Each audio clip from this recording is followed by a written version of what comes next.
there, guys. This is Dorita Hess of A Slice of Life Adventures in Anime, joined today again by Kenya Jones, where today we're going to tell you all about our experiences regarding when we went to the Little Rock Anime Festival in Little Rock, Arkansas on February 4th, 2023. Getting there was just like so many people. It was like really cool seeing everybody. Like, I don't have as good cosplay skills as I would like to have in the future, but it definitely inspired me seeing everyone in their fits. Everyone looked really cool. I think my favorite that I saw, who did I see? I saw Ren from Death Note. Love Death Note. Tell me you did not see Ouran High School. Yes, I got a picture of them, all of them together. I got to find anybody who even dressed up as them. I was like so happy because I have a picture of them.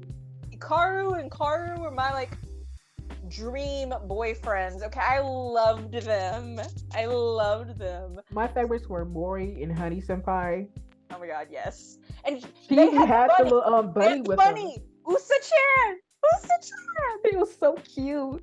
I know, I wanted one, but like everybody was posting up with them, and I was like there was like a giant Eminem guy who literally did like a sideways laying down pose that I have a picture of, and it's just so fun because like everyone in there is the opportunity for a photo op or like just having fun. I love seeing people being able, because you don't know these people, you don't know who they are, how old they are, you don't know nothing about them, don't know what any of their like morals lie. You don't care. You just care what they're dressed as. Like, you over there, can I get a picture with you? Every person I saw and asked for a picture, they were so nice. They seemed so happy that somebody was taking a picture of their cosplay that they put so much effort into. I know. It's so many different people. It makes me so happy because when you ask someone, they're like, oh, all the hours that went into this work, people are like seeing that. That's like the biggest reason, like that's one of the biggest reasons I like love Comic-Cons and like anime festivals, because like all these different people can come together over their love and they can cosplay, and you don't know each other, you don't gotta know each other, you're just there and you're enjoying it. Like, that's an experience I love to be a part of. It gets my heart racing. They love what they do, because whenever I took a picture, I didn't even ask them to do anything. They just, every time I took a picture, they posed. Oh my god, my favorite one was this girl. She dressed up as Alistar. I can't pronounce his name. From Hazbin Hotel. Mm-hmm. She just did the cutest little pose with the microphone she had. A lot of them had props with them and made their costumes super accurate. Like the one for Kirishima from My Hero. He was like shirtless. The bottoms were ripped. The like gear light parts were like weathered and looked just from the anime. Yeah, I know. Like, I got a picture with Kirishima and everything, and like they like learn these characters inside and out, because a lot of them even like adopt the attitudes when they're doing it. And it's really sweet because like that little girl who was like Bakugo, she was like yelling and like doing the scary poses. Like, she was doing like the really powerful kind of poses. She was so cute. I loved seeing her. So it's honestly really cool to see that. The diversity of the place. You'd think there'd be like only certain people there. Oh yeah. See a lot of black people around me. I'm in Arkansas. Yeah. They actually seem to be interested in this stuff. But when I looked at Little Rock, there were so many black people there. They were all dressed up. Better than me, actually. It was my first cosplay. Like, everyone looked so cool. Like, there was a guy, you know, he was black, but like that didn't matter because he was dressed as he had the best Hawk cosplay. Hawk from My Hero Academia was a superhero who had like the wing. He had the wings that like he could use as weapons, and he could also fly with them. And he had wings. He had the wings and everything, and he looked so cool. And it's like not just like diversity in race or ethnicity, it was also diversity in age. Like I said, you had people who were like 2 years old there to people who were like older, like a lot older. And these older people were still dressed in their cosplays. And I feel like there was also diversity in like just like plain diversity. Like, you don't got to be all or nothing. Because there was that guy who was like 23 or something, dressed as Hatsune Miku, the very popular Vocaloid. I got him. I got his picture also. Yes. He looked, and he was slaying it, honestly. And it didn't have, and nobody was shaming him. Like, who cares, right? Like, who cares? As long as you look cool, I want to see that. And, like, I just loved that this gave everyone the ability to gather. That's why I think it's so popular. People are going to want to come to the ones in the, in the future. You think there'd be like only new anime and stuff coming out, but there were some very old. Yeah. I saw someone dressed as Team Fortress 2, the Scouts, and this is pretty young, with Scouts and a spy. I didn't even know if anyone even played that game anymore. I know. So I thought it was dead. I mean, like, and there was also Jake Long from that one Cartoon Network TV show. It was the black girl. Yeah, it was the black girl, and she was like, she was rocking her, like, she had an afro going, but she was dressed in his fit, and she was doing his poses. She had his, like, skateboard and everything, and she was fine. She looked good. Okay, if I could look that good, I'd slay every day, all day. You know what I'm saying? You know, a lot of the vendors were actually like, okay, I obviously didn't count them all, but there were probably over at least 30 selling vendors, and there were also at least like 20 like booths where you could get to know, like, there was the Ghostbusters booth, there were the artist booths. Like, there was a girl there who was there to only sell like pictures of insects and animals and stuff, and like, she made a killing. Like, a lot of people were buying from her. There were the sword sellers. Okay. Yes, I saw those. I stayed away from that section because I only brought a certain amount and I only wanted pictures. Oh my gosh, if I went over there, I was gonna go home with the sword. I was like, no, I can't do this. I can't even bring it in my dorm. No, because I came with a budget of like $130. Obviously, I could have spent more, but I only came with the budget of that, and I didn't even spend that much because I was like saving a lot. But I really, when I went over to the sword vendor, okay, so at the anime festival, there was this huge booth. Nobody had any idea what it was. We came around. It was gleaming, silver, metallic swords, samurai swords, katanas, daggers, you know, like actual like replicas of stuff from popular media and replicas of stuff from popular animes. Like, I'm pretty sure I saw a bleach katana somewhere in there. And I was over here like, oh my god, you guys are killing me right now, because you know those things are like $500, and I'm over here like, I can't even lift a sword. What am I gonna do with the sword? Besides hang it on the wall. Did you see a guy in a dinosaur costume walking around? Yes, and he looked at. I like literally took pictures and videos of that.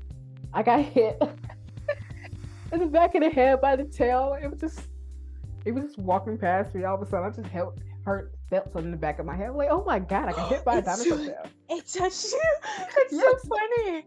Imagine being able to say, yeah, I went to this anime festival. It wasn't a big deal, but you know, I got hit by a dinosaur tail. I got hit by a dinosaur tail. Can't say you've done that. Like, girl, not you being special.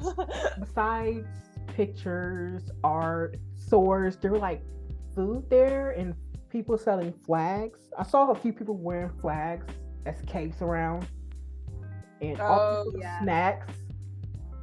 Like, there were a lot of people, you know, the flag booth that was selling, like, they were selling flags like to do with different anime cartoons, but also they were selling like pride flags.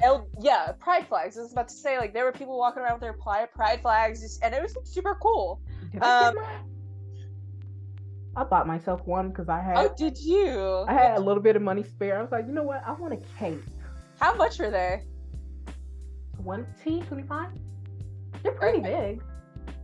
Well, let me go over. This was 10, I think, and so is this.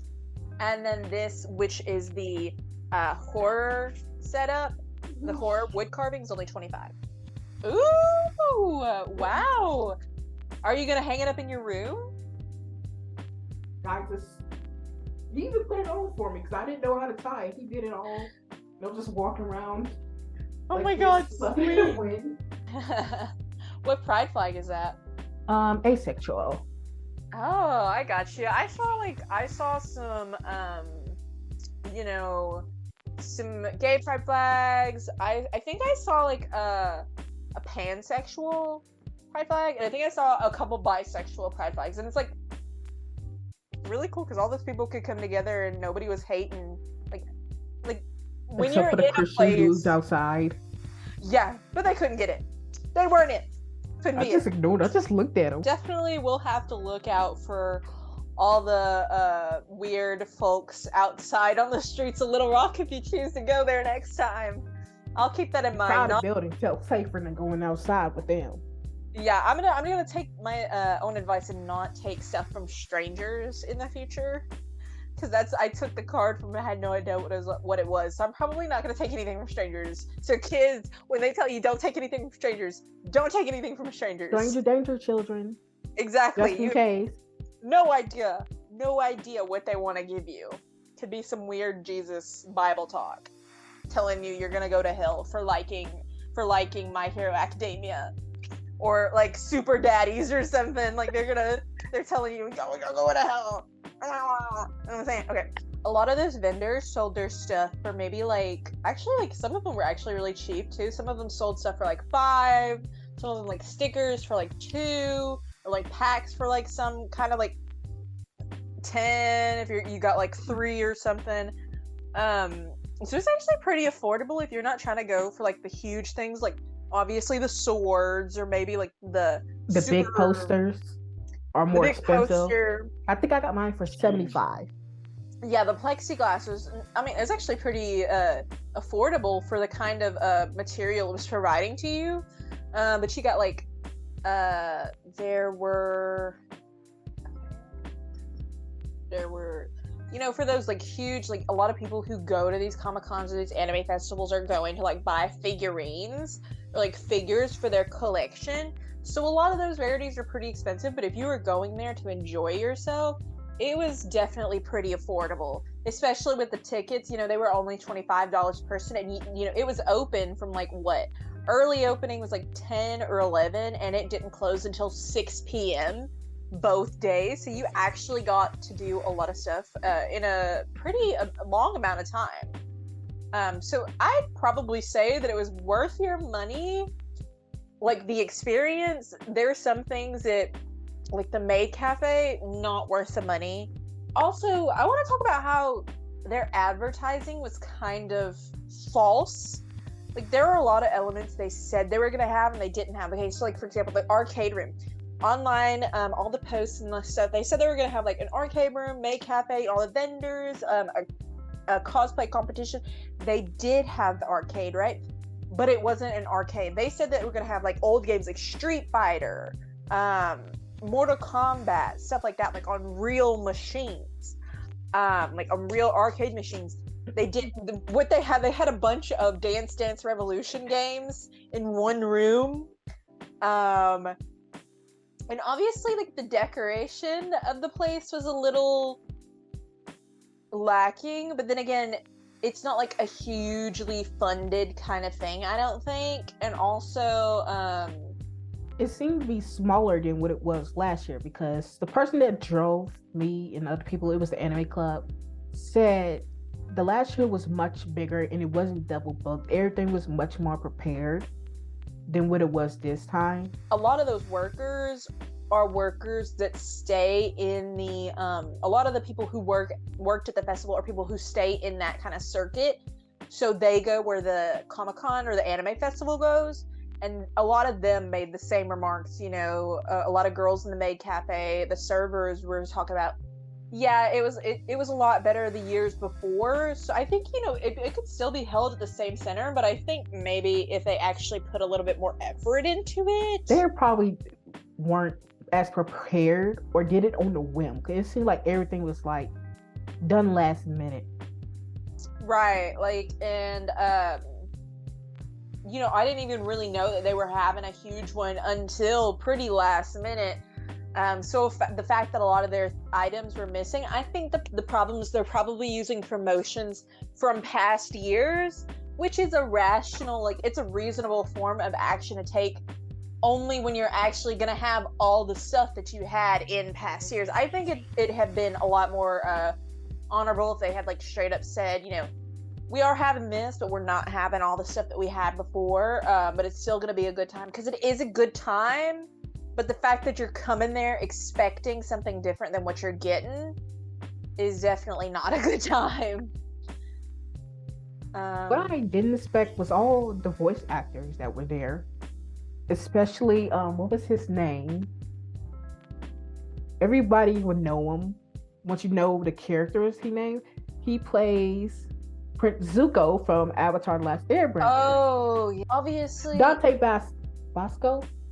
Oh yeah, I did hear about, a lot of people were talking about him. But you know, like, in fact, obviously we're in Arkansas and we're in the United States, and we're not, like, it wasn't a popular convention, so we didn't get, like, actual sub voice actors, because, you know, in anime there's dub or sub is subtitles, so you get the original, you know, translation in whatever language it's in with subtitles, but the dub is, like, just dubbed over with, like, English voice actors. So that we did see, like, a ton of English voice actors for the dubbed experiences, but I feel like that's actually also really cool, because a lot of people, like, that I met at the festival were solely dub watchers. You know, me, I'm main sub watcher because I like the original experience. Sometimes dub aren't always the best, and it kind of, the lip sync is not synced it's at not all. Yeah, like, So can we talk I about, like, prefer sub. Ghost Stories? Everybody knows about Ghost Stories at this point. That was the only time that I liked the dub better than the sub, because it's clear that the studio did not care what they were doing. We said, you know what? Have at it. Do what you want to do. Yeah, like, obviously, we're not gonna go into depth with Ghost Stories, but, like, basically it's an anime about, like, some kids who are, like, dealing with supernatural stuff or whatever. So it did not hit off in Japan at all. So they did a dub for it in English, and the studio basically told the dubbers, oh, you can say whatever you want, you don't gotta follow a script, we don't even care. So yeah, you can imagine the results were pretty out there. But seeing, like, having all those voice actors there and, like, people meeting them, like, there was a dude, like, a 43-year-old dude who was so happy because he met this female voice actor for an anime that he had been into for a very long time. And, like, it's awesome. Like, even at that, like, you know, even when you're getting older, you can still be just as happy to meet these, like, celebrity people that you, like, because a lot of people don't even know voice actor names. It's, like, a lot of the true fans. I think her name was Carla Edwards. Yeah, that's the one.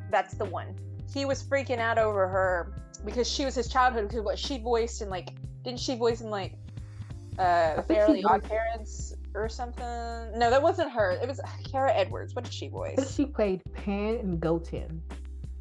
Oh, yeah. So we had... And Bubble Girl from My Hero. And he was, like, freaking out over meeting her, and I was so happy for him, because it's, like, you know, the ones who actually find out, because I didn't know a lot of English voice actor names, because I don't really pay attention to that kind of stuff. I like just the anime.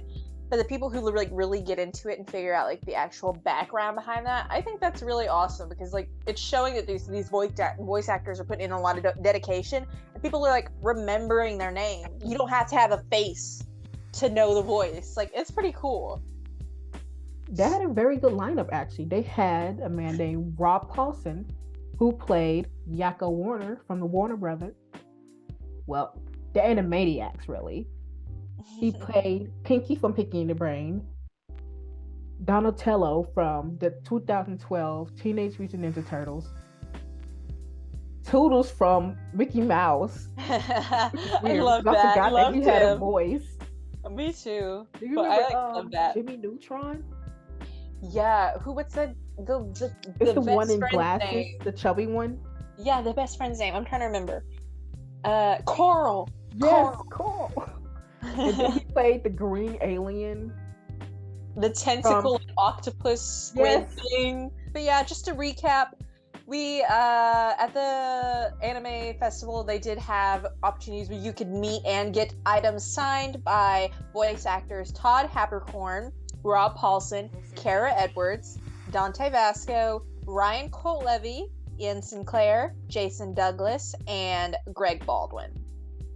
They did have Q&As at the festival as well with all the voice actors, obviously. Afterwards, I think, was when you had the opportunity to visit with them and get your items signed.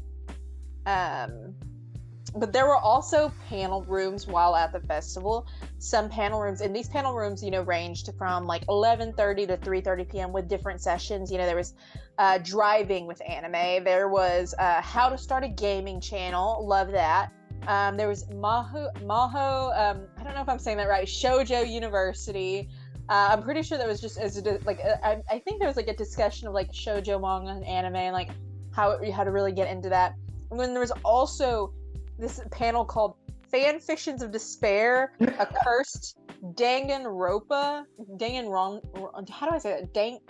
Danganronpa panel.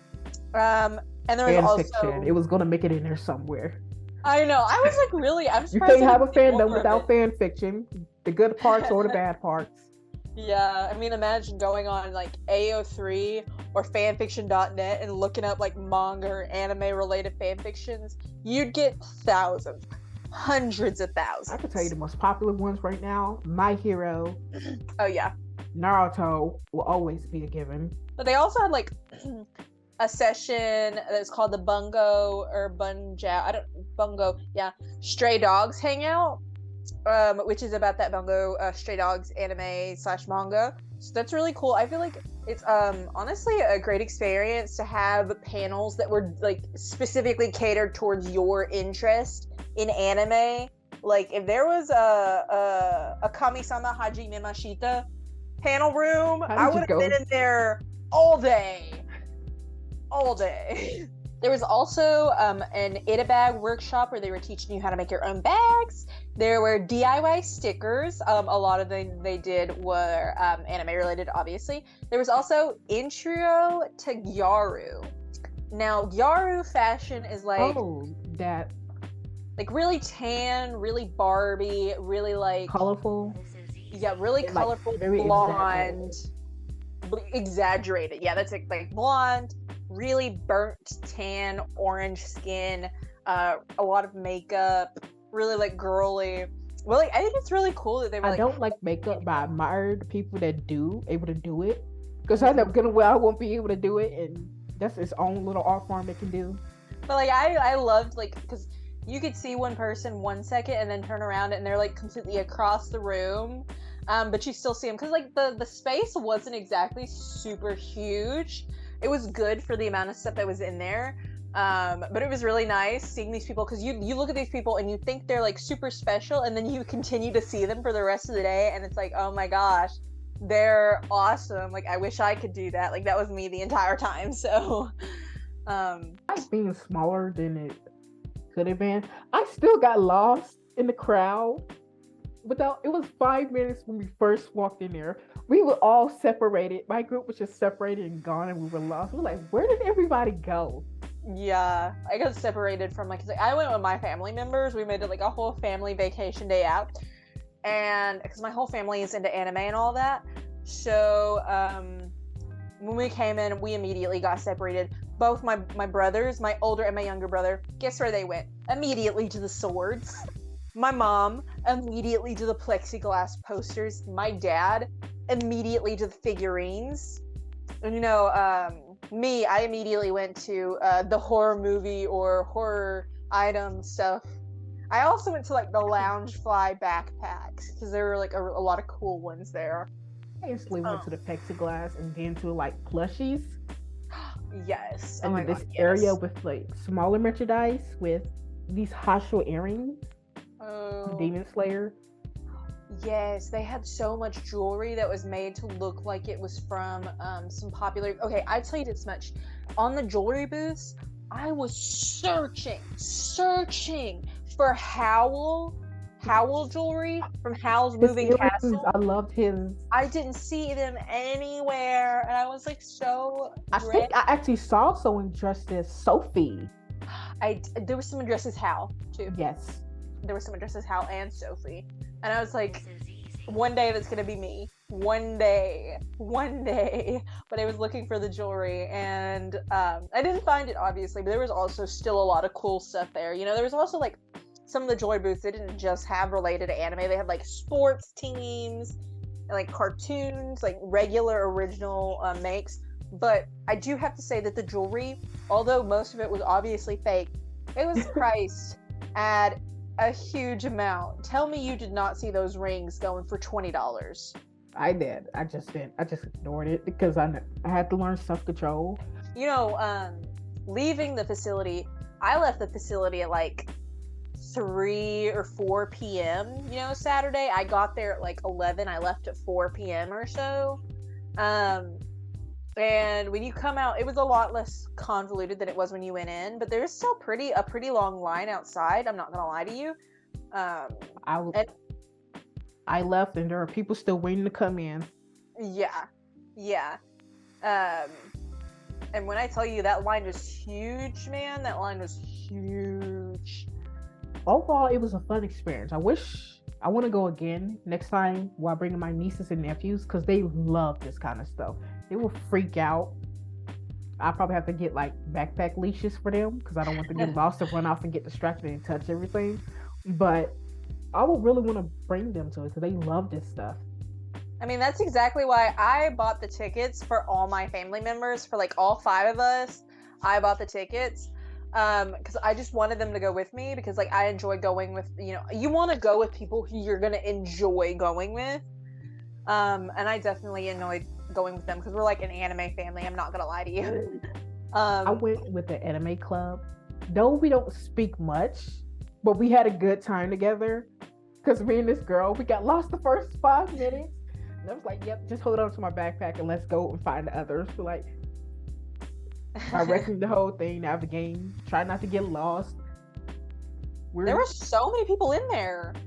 Like, so many people. How many would you estimate you saw in there?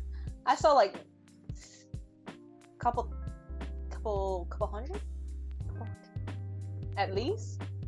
And like, it wasn't even just in the vendor room because they had it set up in multiple rooms throughout the convention center. Although some were blocked off, obviously due because we were sharing with the share competition for some reason. But I definitely got lost. I went upstairs. I went on a staircase I wasn't supposed to go on and everything. But like, coming into the festival, you know, when we were waiting in line, okay, so you come into the building, you wait in line, you go downstairs, you wait in another line. Then you have to, you know, get checked in, make sure they see your tickets. Then you get an armband. They don't let you in without the armband, Did right? they check your bag? They did not check my bag. They said there was. My bag was like this size. I had a backpack that was like, it was a black backpack, and I just had a bunch of stuff that had like chargers, deodorant, just in case, perfume, camera. They said, open it, one glance, go. I'm like, you couldn't check it better. I'm a little concerned. I feel like, yeah, honestly, especially with the amount of people there, imagine if somebody did actually bring something in. Checked it better. Yeah, definitely. So, I mean, if it's something that you're unsure about, if you're somebody who is like scared of going into anime or going, like, actually attending an event, like you love anime, you love manga, or you don't even have to love it, you could just like it and you want to go, but you're scared. It can be scary, but it's so fun. It's so fun and so worth it if it's close to you, you know. Well, overall, I thoroughly enjoyed the Little Rock Anime Con. I saw so many cool cosplay from not just anime, and other sources of media such as movies, games, and comics. The people there were some of the kindest people I ever met. I saw some of the best artwork that you can just browse or buy. Though there were a few problems such as the crowds and the long lines and missing activities, I really had a great time. I highly recommend others in going to these anime cons, whether they're big, small, going by yourself, or with a group of people. I think it'll just be a fun experience to go. I'd like to thank Jarita Hess for having me on the second episode of Slice of Life Adventures in Anime, and wish you all a good day.